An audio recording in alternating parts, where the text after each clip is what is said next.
ఎటువంటి ప్రతిఫలం ఆశించకుండా ఆపదలో ఉన్న వారికి సహాయ సహకారాలు అందించడమే లయన్స్ క్లబ్ల లక్ష్యమని లయన్స్ క్లబ్ విజన్ అధ్యక్షురాలు ఎన్ శ్రీదేవిరెడ్డి పేర్కొన్నారు. రమణిపేట కార్యాలయంలో లయన్స్ క్లబ్ కాకినాడ విజన్ కార్యదర్శి శ్రీవాణి సౌజన్యంతో ప్రాణాంతక వ్యాధిగ్రస్తులకు నిత్యావసర సరుకుల పంపిణీ జరిగింది. ఈ సందర్భంగా ఆమె మాట్లాడుతూ లయన్స్ క్లబ్ సభ్యులు తమ సంపాదనలో కొంత భాగాన్ని సేవా కార్యక్రమాలకు అందిస్తున్నారని అన్నారు. ఆధ్యాత్మికవేత్త శిరీష మాట్లాడుతూ సకల గుణాలలో దానగుణం సర్వశ్రేష్టమైనదని అన్నారు.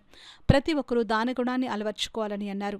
ఈ కార్యక్రమంలో ఎంవీఎస్ఎల్ ప్రసన్న కోశాధికారి డాక్టర్ వి జయలక్ష్మి, మాజీ సర్పంచ్ అడబాల రత్నప్రసాద్, బుద్ధరా సత్యనారాయణరాజు, ప్రసాద్ నాయుడు, జి కృష్ణమోహన్ తదితరులు పాల్గొన్నారు. లయన్స్ ఇంటర్నేషనల్ గ్లోబల్ కాజెస్లో ఒక కాజ్ అండి ఇది, హంగర్ రిలీఫ్ అని. దాని కింద ఈ సిగ్నేచర్ ప్రాజెక్ట్ మేము ప్రాణాంతక వ్యాధిగ్రస్తులకు every second Saturday groceries distribute చేయడం జరుగుతుంది. అలాగే ఆహారం కూడా పెద్దలకు అంటే ఓల్డేజ్ పీపుల్ వాళ్ళకు కూడా ఆహార పొట్లాలు అందజేయడం జరుగుతుందండి. ఈ కార్యక్రమం మేము గత 2 సంవత్సరాలుగా కొనసాగిస్తున్నాం.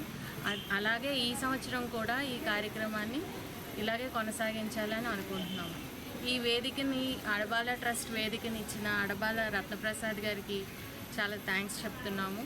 ప్లస్ ఇక్కడే ఈ అడబాల ట్రస్ట్ అంటే మేము ఉచిత కుట్టు సెంటర్ కూడా నడుపుతున్నామండి. దాంట్లో నుంచి ఇప్పటికి 4 బ్యాచెస్ బయటకు వెళ్ళటం జరిగింది. ఇది ఇంకొక బ్యాచ్ స్టార్ట్ అయిందండి. జూలై 1 నుంచి ఇంకొక బ్యాచ్ స్టార్ట్ అయింది. ఎవరైనా నేర్చుకోవాలి, ఏదైనా అవకాశం ఉన్నవాళ్ళు వచ్చి జాయిన్ అవ్వచ్చని కోరుతున్నాం.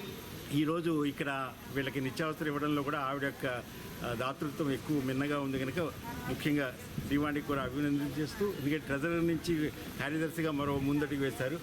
ఇప్పుడు ఇక మనకి ట్రెజరర్గా ఈ సంవత్సరంలో ఆవిడ చేస్తున్నటువంటి డాక్టర్ జయలక్ష్మి గారు, ఆవిడ దంత రక్షణలో ఉన్నారు. ఇక్కడ కూడా దంత అవగాహన సంరక్షణ కూడా చాలా విశిష్టంగా అందరికీ అవగాహన కల్పిస్తూ ఉండడం, అంటే ఒక సమిష్టి దిగిన ఒక వ్యక్తి చేయలేనిది సమిష్టిగా చేస్తాం.